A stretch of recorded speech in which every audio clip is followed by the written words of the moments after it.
Selamat pagi, sobat-sobat pecinta fisika sebangsa dan setanah air. Gimana nih kabarnya? Bosen ya di rumah aja.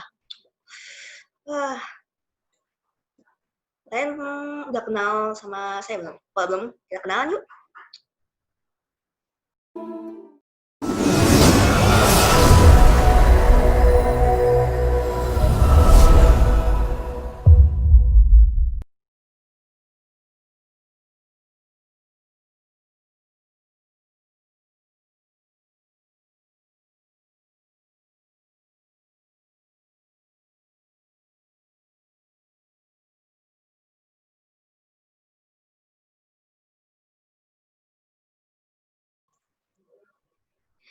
Nah, jadi kenalin nih, nama saya Veronica Julianti. Di pagi yang cerah ini, kalian yang di rumah aja mungkin sebagian ada yang mau UAS atau masih sekolah lah, sekolah online. Nah, di video kali ini saya akan membahas mengenai hukum Newton tentang gravitasi. Saja, kalian nggak tahu dong, yang SMA IPA, ada berapa? Jadi sekarang saya lagi ngajar dengan Zoom. Kita buka Zoom-nya dulu. Kita buka PowerPoint-nya dulu.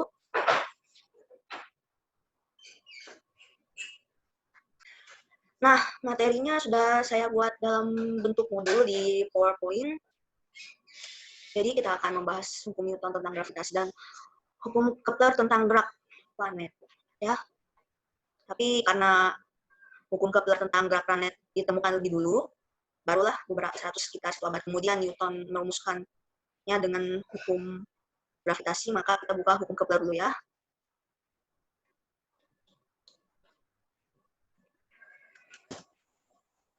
Jadi kompetensi dasarnya kalian udah tahu.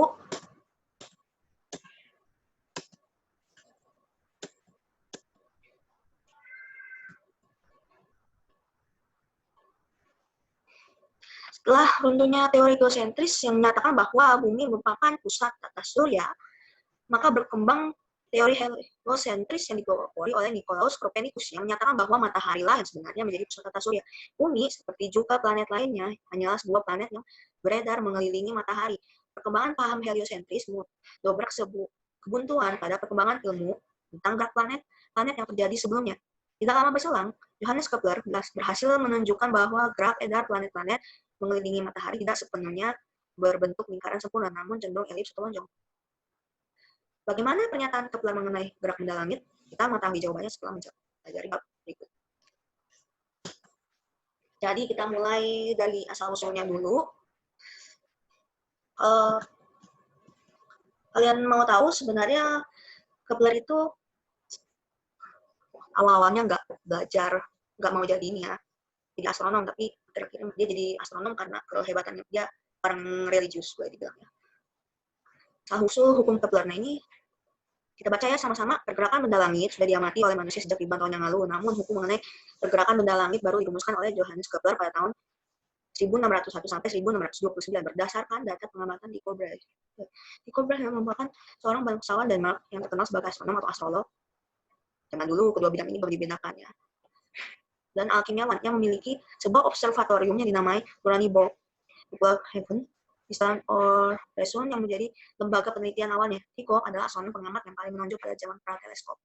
Akurasi pengamatan pada posisi bintang dan planet tak tertandingi pada zaman itu. Untuk penerbitan karyanya, Tycho memiliki mesin cetak dan pabrik kertas. Asistennya yang paling terkenal ada Johannes Kepler. Jadi Tycho Brahe ini adalah bosnya si Johannes Kepler. Jadi waktu itu Tycho Brahe itu bisa kenal sama Johannes Kepler dari salah satu buku Kepler yang terkenal. Saya nggak tulis di sini judulnya apa, kalian bisa cari sendiri. Nah, jadi sebenarnya Johannes Kepler itu merumuskan ketiga hukum yang terkenal itu yang akan kita bahas itu berdasarkan pengamatan Tycho Brahe. Sebenarnya Tycho Brahe dan Copernicus juga sebenarnya sudah membuat model alam tata semestanya sendiri, heliosentris, tapi belum sempurna. Nah, mereka itu awalnya mengira memang matahari sebagai pusat alam semesta, tetapi mereka mengira bahwa orbitnya itu bulat sempurna. Nyatanya tidak demikian, menurut Johannes Kepler. Karena Johannes Kepler itu setelah menghitung dengan cermat, ternyata bentuk elips. Ya, itu hukum pertamanya. Oke, kita lanjut. Setelah kematiannya, catatan mengenai gerak planet Mars membuat Kepler menemukan 3 hukum pergerakan planet yang menyongsong teori heliosentris. Tiga hukum ini mendefinisikan dasar-dasar pergerakan planet berbentuk orbit planet yang mengitari matahari. Kecepatan gerak planet dan hubungan antara jarak sebuah planet dari matahari dan waktu yang dibutuhkan untuk mengitarinya. Oke. Next. Nah, ini hukum Kepler yang pertama tadi di hukum Kepler merumuskan hukumnya itu berdasarkan analisis data pengamatan di Tycho Brahe itu. Di Tycho Brahe itu melakukan pengamatan, mencatat, tapi datanya masih mentah, belum diolah.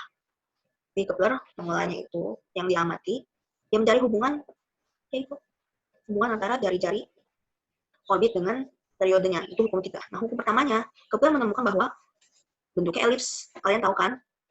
Elips itu enggak bulat sempurna, bentuknya seperti ini. Berikut bunyi hukum Kepler 1. Semua planet bergerak dalam lintasan yang berbentuk elips ketika beredar mengelilingi matahari, di mana matahari berada pada salah satu titik fokus elips. Nah, elips itu mempunyai dua titik fokus, ya, satu titik fokus. Nah, elips itu jadi matahari berada di salah satu titik fokusnya. Nah, misalnya terserah dia mau fokus 1, fokus 2, dan itu ya tetap posisinya. Jarak matahari dengan planet terjauh disebut sebagai aphelion. Jadi jarak, misalnya nih matahari ada di fokus 1. Nah, planet bergerak di sini nih di garis-garis merah ini. Nah, jadi jarak dari F1 ke ujung yang sini yang paling jauh itu yang disebut aphelion. Jarak terdekatnya F1 ke ujungnya sini nih. Nah, kalau lingkaran ada nggak sih F1 F2-nya? Ya F1 F2-nya ya sama. Itu sama dengan jari-jarinya. Gitu. Jadi nah, kalau kita lihat data pengamat datanya, data eksentrisitas orbit, itu bumi itu hampir lingkaran, jadi jarak aphelion sama perihelion tuh nggak beda jauh, beda sedikit aja. Gitu. Sedikit elips, tetapi dilihat hampir menyerupai lingkaran. Dan orbit yang paling elips itu sebenarnya komet Halley. Gitu. Ya. Oke, next. Nah, ternyata setelah dari data itu juga, Kepler bisa menyimpulkan bahwa luas permukaan nih, elips ini kan kalian tahu kan, anggap aja lah elips itu bidang datar 2 dimensi, jadi dia pasti punya luas. Nah, luasnya ini ya, sebenarnya luas permukaan yang di satu planet, jadi kan si planet itu mengitarinya di sini. Nah, luas permukaan yang di satu planet selama mengitari matahari itu sama perubahan sama terus, makanya di sini dia lebih cepat, di sini dia lebih lambat. Jadi hukumnya didasarkan pada ini. Suatu gerak edar planet mengitari matahari menjangkau suatu bidang luas segitiga yang sama dalam jangka waktu yang sama. Secara matematis dirumuskan. Nah, ini merupakan kesamaan Lagrange, nanti kita akan belajar waktu kuliah kuantifikasi. Hal ini membawa konsekuensi kecepatan edar planet di titik A dan B lebih besar daripada titik C dan D. A dan B tahu ya, masih perihelion. Ya. C dan D aphelion. Dan yang terakhir hukum ketiga Kepler. Benar-benar rumus ini didapat setelah Newton berhasil membuktikan bahwa gerak-gerak planet itu disebabkan oleh gaya sentral gravitasinya matahari. Karena matahari masanya besar, jadi dia menarik, dia memiliki gaya gravitasi yang besar, sehingga dia menarik planet-planet yang lain untuk mengitarinya.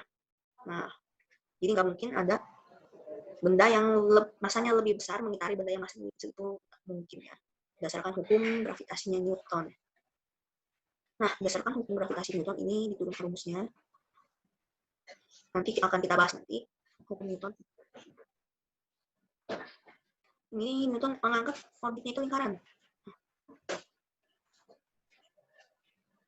Ya, karena itu bunyi hukum Kepler 2 dapat dinyatakan perbandingan kuadrat suatu periode suatu planet dengan sebanding dengan pangkat 3 jarak planet tersebut ke matahari adalah sama semua planet. Jadi mulai Kepler menganalisis orbit Mars, kemudian Kepler menganalisis ke semuanya dan kebetulan hasilnya sama. Berarti berlaku ya untuk semua planet. Kalau yang kita tahu, lingkaran juga elips, tapi elips yang bulat sempurna. Eksentrisitasnya sangat kecil. Next. Dari tadi udah disinggung ya mengenai gravitasi Newton. Nah, hukum gravitasi Newton bermula dari pengalaman seorang anak yang bernama Isaac Newton yang tertarik pada gejala buah apel yang jatuh dari pohon. Apakah yang menyebabkan apel itu jatuh? Jadi sebenarnya Newton itu ketemu hukum gravitasinya itu waktu kampus diliburkan gara-gara wabah. Ya, jadi kita yang di rumah aja sama kayak Newton waktu kondisinya nemuin hukum gravitasi ini nih.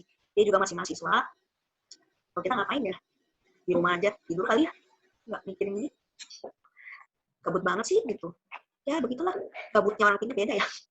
Nah, sementara itu dia juga melihat bulan jatuh jauh di atas. Mengapa bulan nggak jatuh ke bumi sementara apel jatuh? Dan saat yang bersamaan, Newton juga tertarik dengan apa yang dihasilkan oleh Johannes Kepler berupa hukum Kepler yang terbukti cukup akurat dalam menggambarkan gerak edar planet-planet. Lebih jauh tidak seperti Kepler yang hanya melihat gejala gerak edar planet pada lintasan masing-masing planet, Newton bisa melihat bahwa ada keterkaitan yang sangat kuat antara gerak edar planet-planet dengan massa planet itu sendiri. Apakah keterkaitan yang dimaksud Newton? Nah, ini akan dibahas di sini. Jadi intinya Newton itu sendiri menemukan hukum gravitasi yang menyatakan nih,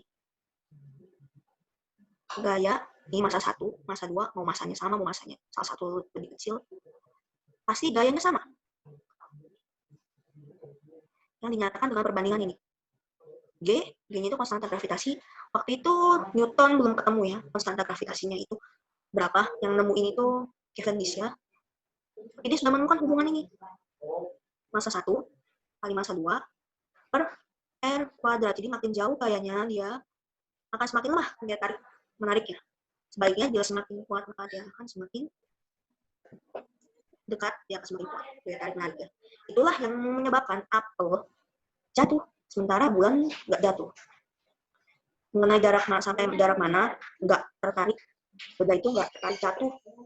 Itu kita akan bahas di pembahasan selanjutnya. Berikut bunyi hukum Newton tentang gravitasi. Setiap dua benda di alam semesta akan saling tarik-menarik dengan gaya yang nilainya sebanding dengan massa setiap benda itu dan berbanding terbalik dengan kuadrat jaraknya. G yang disebut konstanta gravitasi ditentukan secara eksperimen oleh Henry Cavendish. Bagaimana neraca Cavendish ini neraca Cavendish-nya ya. Didapatkan G bisa baca sendiri ya.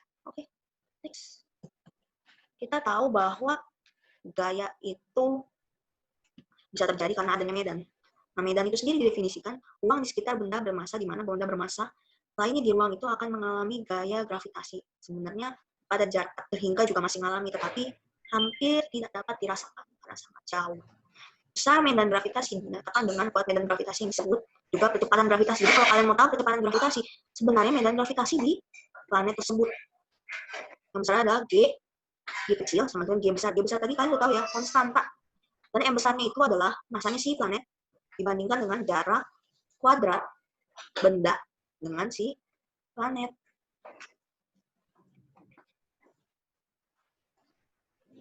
Itulah yang menyebabkan si apelnya itu jatuh. Oke, di mana ada gaya di situ ada mana ada gaya dan terjadi perpindahan di situ ada energi. Nah, gaya gravitasi intinya adalah gaya konservatif yang dinyatakan sebagai perubahan energi potensial. Kalian tahu kan gaya konservatif apa? Nggak tergantung lintasan, cuma tergantung posisi. Ya, ini penurunan rumusnya.